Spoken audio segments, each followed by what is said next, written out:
Hello மக்களே, welcome to fusion bytes. இறைவனின் பெயரால் நாம் இந்த பயணத்தை தொடங்குவோம். இன்று பிலீவர்ஸ், நம்பிக்கை கொண்டோர் என்ற பகுதியில் சில வரலாற்று உண்மை கதைகளை பார்க்க இருக்கிறோம். அல்லாஹ் மிகவும் கருணையுள்ளவன், அன்பானவன்.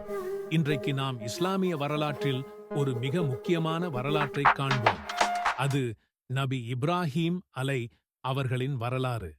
இந்த வரலாறு நம்பிக்கையும் துணிவும் அல்லாஹ்வுக்கு முழுமையான பணிவும் கொண்ட மனிதரின் வாழ்க்கையை நமக்கு காட்டுகிறது. நபி இப்ராஹீம் அவர்கள் அப்பாவிக்கப்பட்ட கற்சிலை வழிபாடு நெடுநாட்களாக நடப்பதைக் கண்டு வளர்ந்தார். அவருடைய தந்தை ஆசர் சிலைகளை செதுக்குபவராக இருந்தார். ஆனால் இப்ராஹீம் நபி அவர்கள் சிறிய வயதிலிருந்தே ஒவ்வொரு சாத்திரத்தையும் கேள்விப்பட்டார்கள். இந்த உயிரற்ற சிலைகள் எப்படி நமக்கு உதவலாம் என்ற கேள்வி அவருடைய மனதில் ஊறியது.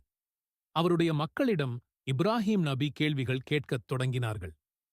உங்கள் கைகளால் செய்யப்பட்டவற்றை நீங்களே ஏன் வழிபடுகிறீர்கள் என்று.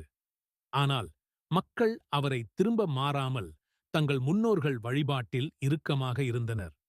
அதுவும் இருந்தாலும் இப்ராஹீம் நபி அவர்கள் உண்மையான வழியை கண்டுபிடிக்க முயன்றார். வானத்தில் நட்சத்திரங்களை பார்த்தார், பிறகு நிலவை, சூரியனை. ஒவ்வொன்றும் மறைந்ததைக் கண்டு இவை எல்லாவற்றையும் படைத்த ஒரே இறைவனின் தேடலில் தீவிரமாகப் பட்டார். இப்ராஹீம் நபி அவர்கள் இறுதியாக, நான் என் முகத்தை இந்த வானங்களையும் பூமியையும் படைத்தவரை நோக்கி திருப்புகிறேன். நான் உங்களுக்கு இணைவை போடுபவர்களில் இல்லை என்று அறிவித்தார். இப்ராஹீம் நபி அவர்களின் இவ்வாறு சிலைகள் வழிபாட்டை எதிர்க்குதல் மக்களுக்கு கோபத்தை ஏற்படுத்தியது. அவருடைய தந்தையும் கூட அவரை நிராகரித்தார். ஆனால் இப்ராஹீம் நபி அவர்களின் நம்பிக்கை தளராமல் ஒரு சிறிய விளம்பரமாக அவர்கள் சிலைகள் வைக்கப்பட்டிருந்த கோயிலுக்குச் சென்று அனைத்தையும் உடைத்து பெரிய சிலையை மட்டும் விட்டுவிட்டார். மக்கள் அதை கண்டபோது இது என்ன செயல் என்று அவரிடம் கேட்டனர். அவர்களிடம், நீங்கள் இந்த பெரிய சிலையிடம் கேட்குங்கள், அவன் செய்ததா என்று கூறி நளினமாக பதிலளித்தார். மக்கள் ஒரு நிமிடம் சிந்தித்தனர். சிலைகள் பேச முடியாது என்பதை உணர்ந்தனர். இருந்தாலும் அவர்களைப் பற்றிய மனம் கருத்துவிட்டது.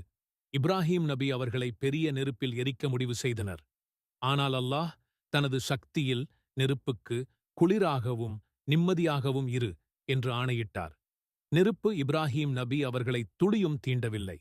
இவ்வாறு அல்லாஹ் அவர்களை காப்பாற்றினார். பிறகு இன்னொரு மிகப்பெரிய சோதனை அவரது வாழ்க்கையில் வந்தது. அது அவரது அன்பான மகன் இஸ்மாயில் நபி அவர்களை அல்லாஹ்வுக்காக அர்ப்பணிக்க அழைக்கப்பட்டதால். பல வருடங்கள் பின் கிடைத்த மகன் இஸ்மாயில் அவரை அர்ப்பணிக்க வேண்டிய நிலையில் இப்ராஹீம் நபி அவர்கள் தம் மகனிடம் சொன்னார்கள். இதற்கு இஸ்மாயில் நபி, அப்பா, அல்லாஹ் உங்களைப் போல் கட்டளையிட்டால் என்னை பொறுமையோடு காண்பீர்கள் என்று பதிலளித்தார். இப்ராஹீம் நபி அவர் மகனை அர்ப்பணிக்கத் தயங்காமல் முனைந்தபோது அல்லாஹ் அந்நேரத்தில் இஸ்மாயில் நபி அவர்களுக்கு பதிலாக ஒரு ஆடுதான் வரவழைத்தார். இதுதான் முஸ்லிம்கள் இன்று வரை ஈதுல் அத்ஹா பண்டிகையை கொண்டாடும் முக்கியமான காரணமாகவும். இப்ராஹீம் நபி அவர்களின் வாழ்க்கை முழுக்க அல்லாஹ்வின் மீது கொண்ட பூரண நம்பிக்கையை எளிமையாகக் காட்டுகிறது. சிலை வழிபாட்டிற்கு எதிராக நின்றது, நெருப்பில் எரிக்க முற்பட்டது, மகனை அர்ப்பணிக்க முயன்றது. இவையெல்லாம் அவருடைய அற்புதமான ஈமான், நம்பிக்கை என்பதை விளக்குகிறது. இப்ராஹீம் நபி அவர்களின் கதை நமக்கு என்ன சொல்கிறது என்றால், எவ்வளவு கடினமான சோதனைகளுக்கு ஆளானாலும் நாம் அல்லாஹ்வின் வழியில் துன்புறுவதால் சாந்தி, பாதுகாப்பு மற்றும் சோதனைக்கு நிச்சயம் அவரிடம் நம்பிக்கை வைப்பது முக்கியமானது. இதைப்போல ஒவ்வொருவரும் சிந்திக்க வேண்டிய நேரம் இது. மீண்டும் ஒரு வீடியோவில் உங்களை சந்திக்கும் வரை உங்களிடம் இருந்து விடை பெறுவது உங்கள் ஃபியூஷன் பைட்ஸ்.